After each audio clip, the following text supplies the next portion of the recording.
এখানে আমরা যে এক্স-রেটি দেখতে পাচ্ছি তার ৪ বছর বয়সী একটি বাচ্চার মাথার এক্স-রে। একটু ভালোভাবে খেয়াল করলে দেখা যাবে এখানে বাটন সদৃশ একটি শ্যাডো আছে তার নাকের ঠিক মাঝখানে। এই শ্যাডোটি হচ্ছে একটি বাটন ব্যাটারির প্রতিচ্ছবি, যা আমাদের এই ৪ বছর বয়সী রোগী তার নাকের ভিতর প্রবেশ করিয়েছিল। আর এটিই হচ্ছে সেই বাটন ব্যাটারি যা কিছুক্ষণ পূর্বে আমরা এই রোগীর নাক থেকে বের করেছি। আর কমলা রঙের গেঞ্জি পরা এই ব্যক্তি হচ্ছে আমাদের সেই সাহসী ব্যক্তি যিনি ৫ দিন পূর্বে তার নাকের ভিতর এই বাটন ব্যাটারিটি প্রবেশ করিয়েছিল। আর কিছুক্ষণ পূর্বে আমরা এই বাটন ব্যাটারিটি তার নাক থেকে বের করেছি।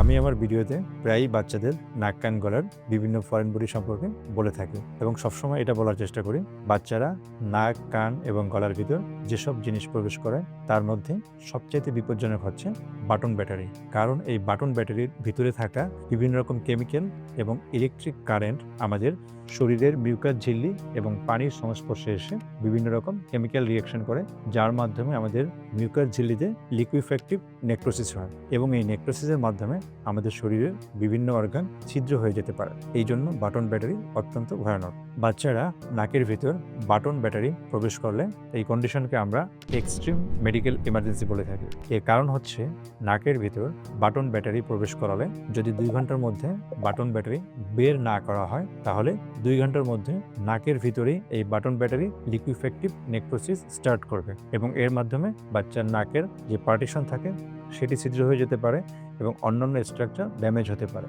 এর চাইতেও ভয়াবহ যে ঘটনাগুলো ঘটতে পারে তা হলো যদি অ্যাক্সিডেন্টালি এই ব্যাটারি বাচ্চার নাকের পিছন দিয়ে শ্বাসনালীতে অথবা খাদ্যনালীতে চলে যায় তাহলে মারাত্মক রকম জটিলতা হতে পারে।